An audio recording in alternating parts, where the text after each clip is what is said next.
Hey everybody, how's it going? I hope you're doing well. So I wanted to share with you this really bizarre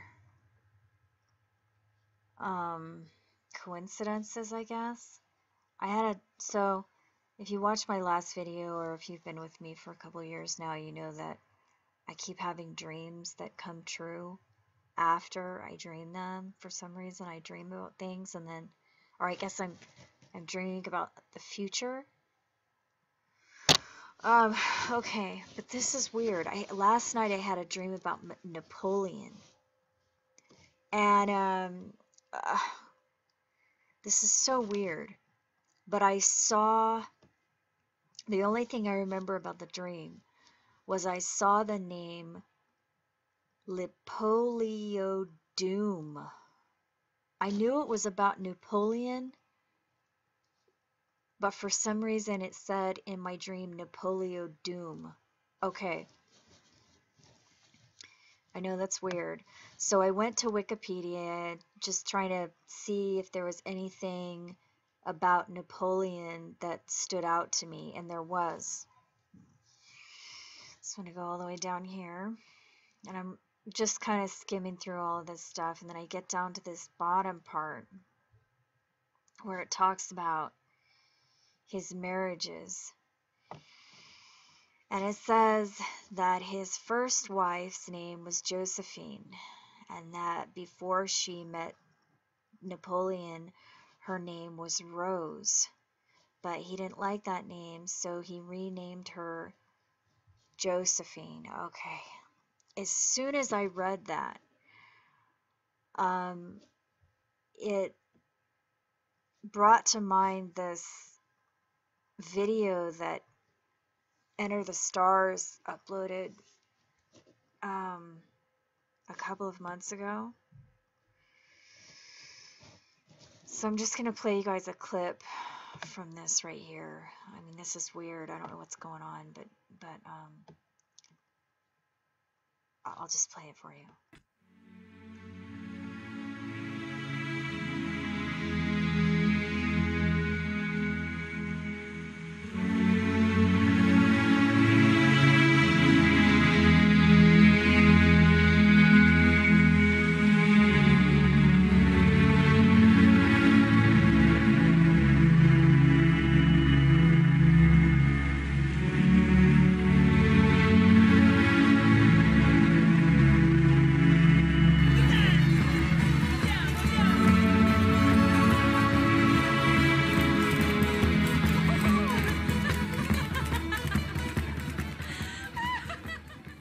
Josephine on my flying machine, and it's up she goes, up she goes, balancing a bird on a beam.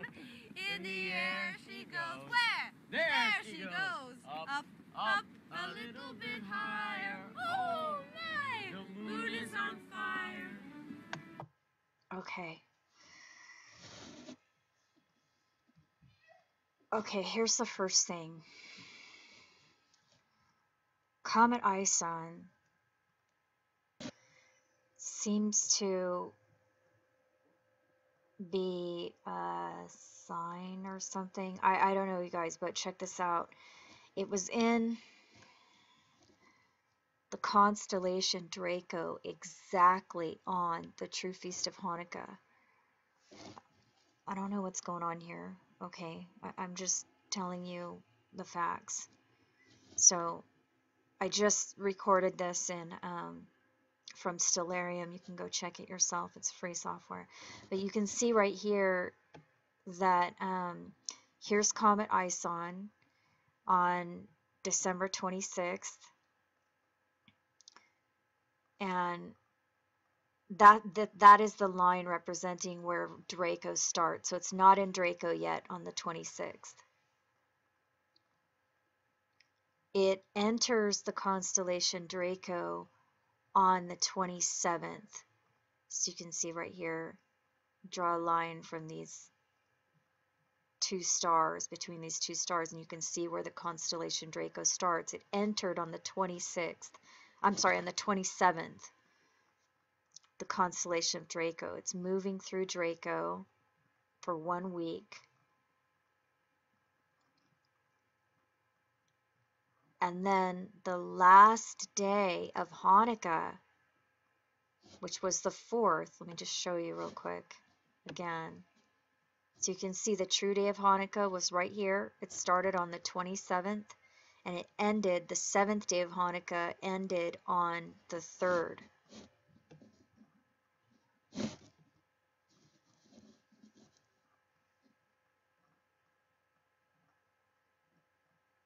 So right there, it exits Draco exactly on the 7th day of Hanukkah.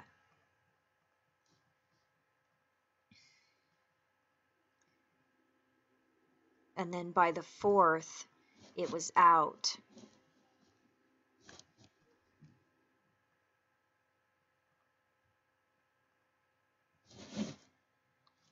Okay, so it literally, I mean, this is so weird. ISON literally entered the constellation Draco on the 1st day of Hanukkah and exited on the 7th day of Hanukkah. True Hanukkah this last year. And this all kind of seems to tie in with Revelation 12, because Revelation 12 is talking about the woman and all that. But check this out. I'm sorry, the Revelation 12 is talking about the dragon and how the dragon is before the woman and it's cast its tail of stars to the earth and all this other stuff. We know that played out with the Draconids meteor shower in 2012. But here we have this comet going right through the Draco constellation, which we know is part of the fulfillment of Revelation 12 in 2012. So we have it going through the Draco constellation exactly on the true Feast of Hanukkah. But get this, on the standard Feast of Hanukkah, it reached its perihelion, which is its closest point to the sun. Okay, so my point is Comet ISON seems to be, there's something going on here with this comet. Okay, I don't know what. Maybe it's a sign or something. I don't know. But the name ISON right here, it means,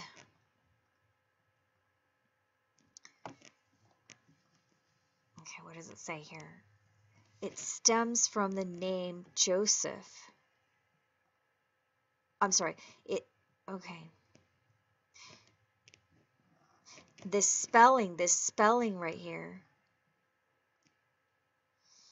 ISON, is one of the many spellings of the name Joseph.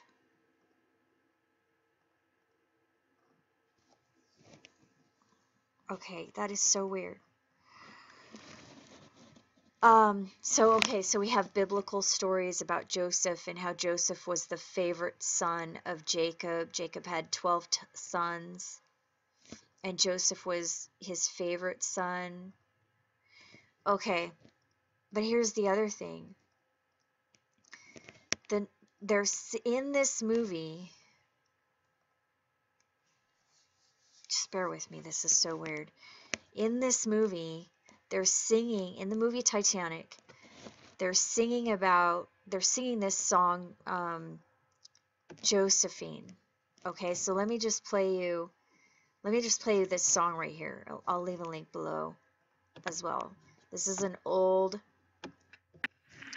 song.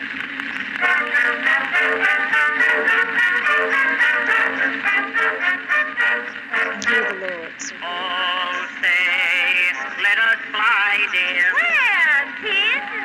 To the sky, dear. Oh, you flying machine. Jump in, Miss Josephine. Hip-ahoy!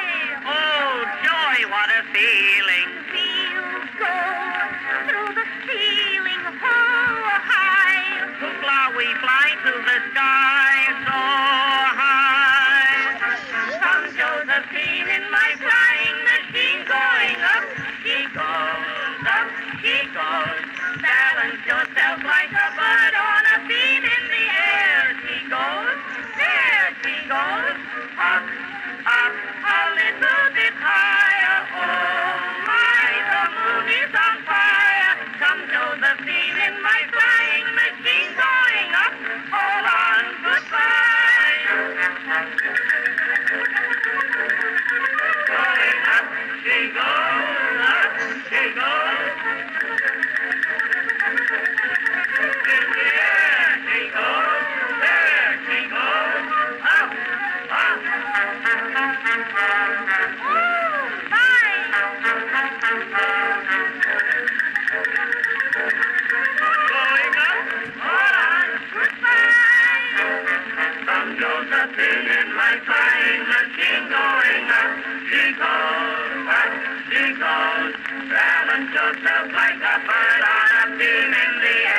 she goes, there she goes, up, up, a little bit higher. Oh my, the moon is on fire. Some Josephine in my flying machine going up. All on goodbye.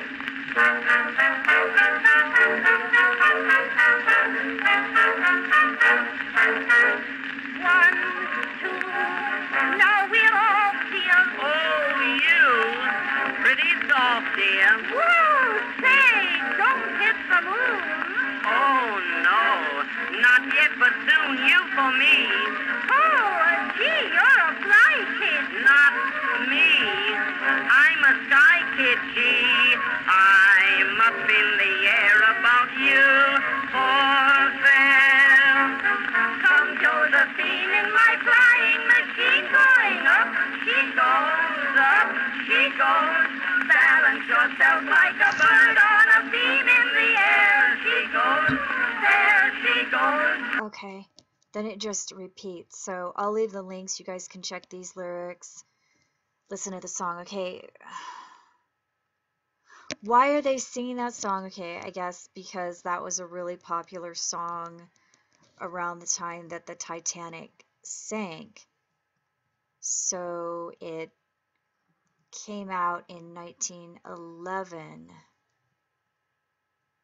and the Titanic sank in 1912. Okay, so that's why they're singing that in the movie. But here's where it gets really strange. All right, so the general idea is the Titanic sunk in 1912, April 15th, 1912. Okay. If you haven't seen this documentary right here, you might want to go check it out. It's called Titanic, the First Stage 911. It's on YouTube. I'll leave a link below. There's also this video right here, the Titanic conspiracy. It's a presentation this person did, and it's basically this person's presentation, I think, covers a lot of the points that are in this documentary right here. But basically what this documentary talks about is insurance fraud, and they claim that JP Morgan and White Star were involved with insurance fraud, and they swapped out the Titanic with a damaged ship, which I don't know. Anyway, the point is, it's very bizarre. But here's what is getting my attention in all of this. Okay, we have the White Star Line that builds the Titanic, and then the Titanic sinks in 1912. Well, 14 years before the Titanic sunk, there was this book written called The Wreck of the Titan in 1898, written by Morgan Robertson. And it's about this ocean liner called the Titan, which sinks in the North Atlantic after striking an iceberg.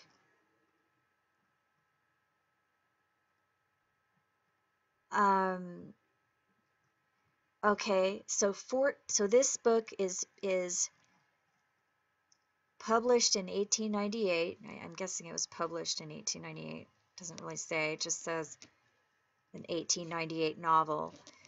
And then 14 years later, the Titanic sinks.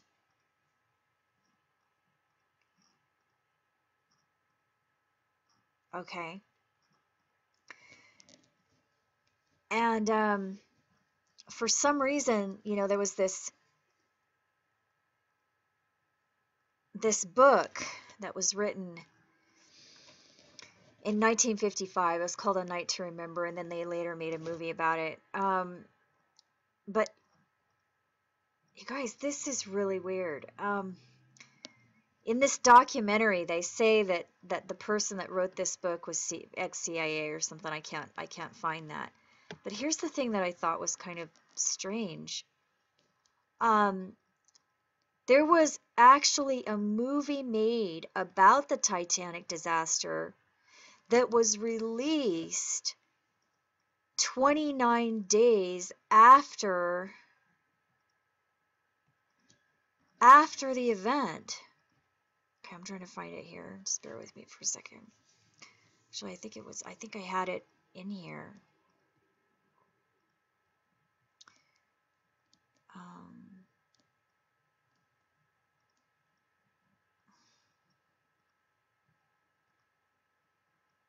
Oh, here it is. It's under cultural.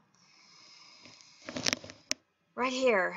The first film about the disaster, which was called Saved from the Titanic, was released only 29 days after the ship sank and had an actual survivor as its star. What? How do you release a film about that 29 days? I mean, okay. I don't know if anybody's seen that film, but wow, this is very, very weird. And the things that stand out to me are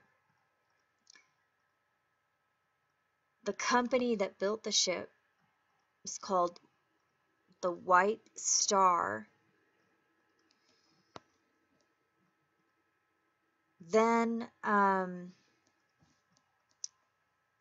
the connection to the CIA somehow with this next movie that was made about it in the 50s. Apparently, they're claiming in this documentary, or maybe in this one, I think it's both. Maybe it was this one.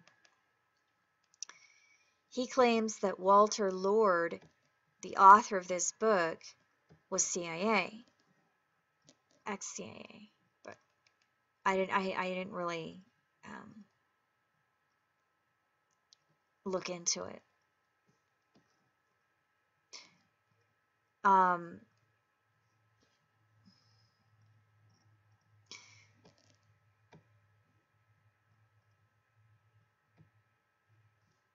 But Josephine, as this person right here is pointing out, is this lady right here from these old Comet commercials. So let me just play you a clip of this. Oh, Josephine, I can't walk around in that silent. Kids will laugh. Well, it has a very important message. But it's nutty. You say don't use Comet. Oh, read the back. See? Use new super stain removing Comet. Oh, something new. You bet. Something much better. New Super Comet with chlorinol 3. Guys, this is so weird. So,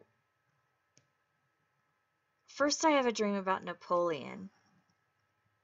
You guys, I don't know what this is about, okay? First I have a dream about Napoleon. Then I find out Napoleon's wife, named Josephine, was originally called Rose. Rose is the name of the character in the film Titanic, and they're singing a song about Josephine, which is talking about leaving in a flying machine to the moon.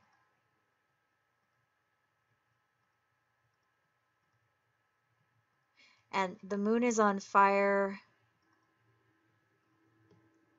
Okay. And the whole point of this story right here is it's depicting a disaster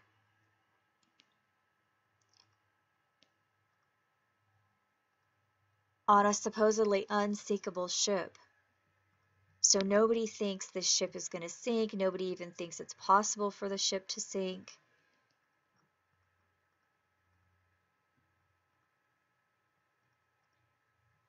And here we have references to a comet, which leads us right back to the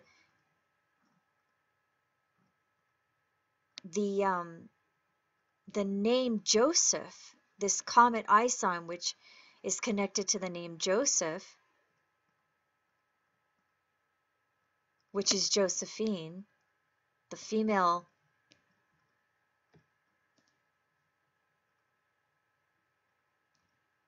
name of Joseph is Josephine, the feminine form of Joseph.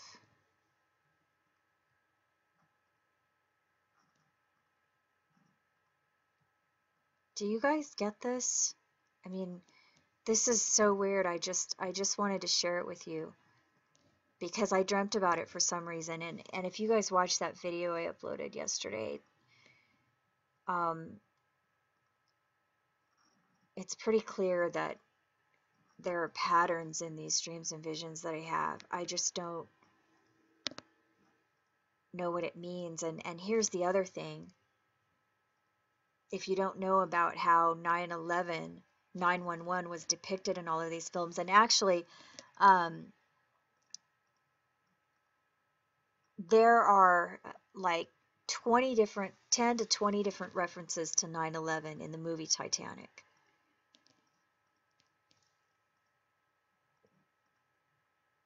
I counted it one time, and I wrote it all down somewhere, and I don't know where.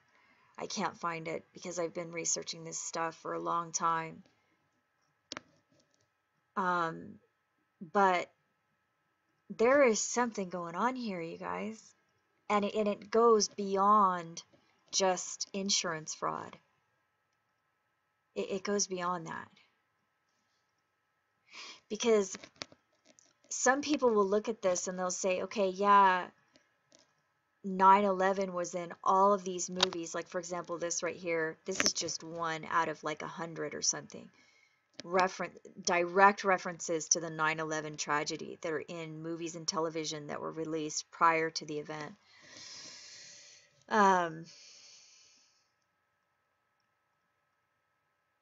Some people will look at that and say, yeah, it's because the Illuminati knew about it and they were planning this event long before it happened.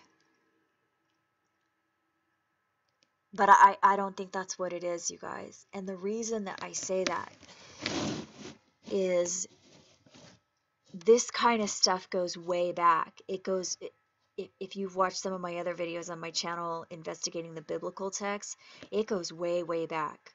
I mean, the Dome of the Rock that was set up in 685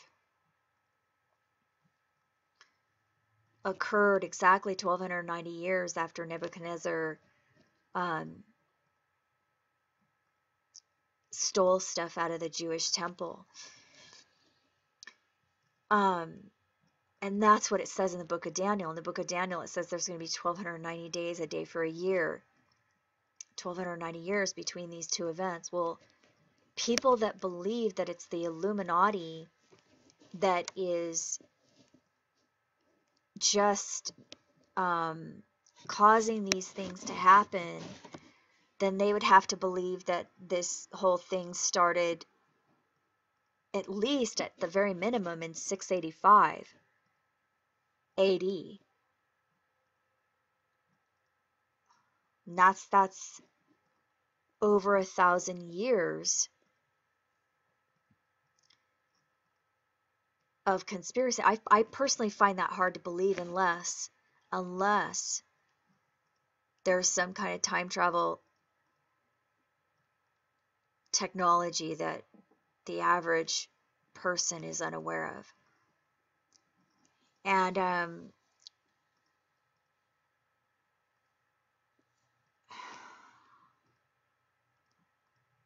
it seems like they know about something that's coming in the future, and I don't know if they're conducting experiments with these events, or what, but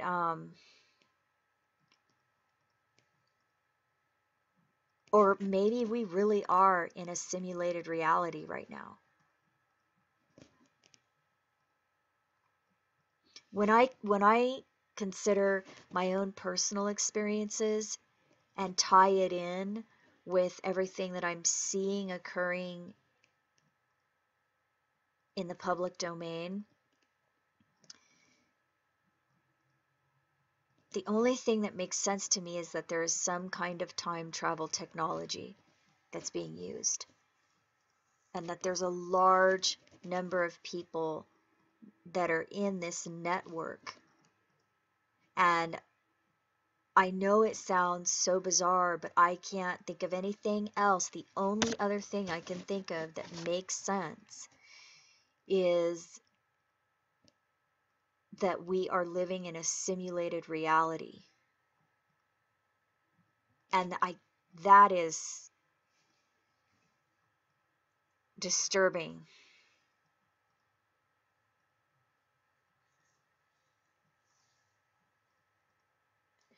So if you have any ideas about what this is all about, can you share? Because there's something going on here, and I can't really see, I can't really see what it is. But it's not a coincidence. And I had a dream that led me to this for a reason. This is, you guys, this is some kind of time manipulation, or maybe maybe we have a fake history. Maybe that's what it is. Maybe all of these stories about our history is false. I've heard some people say that as well. So, wow. Just wanted to share that with you guys, and I hope you're doing well. All right, bye.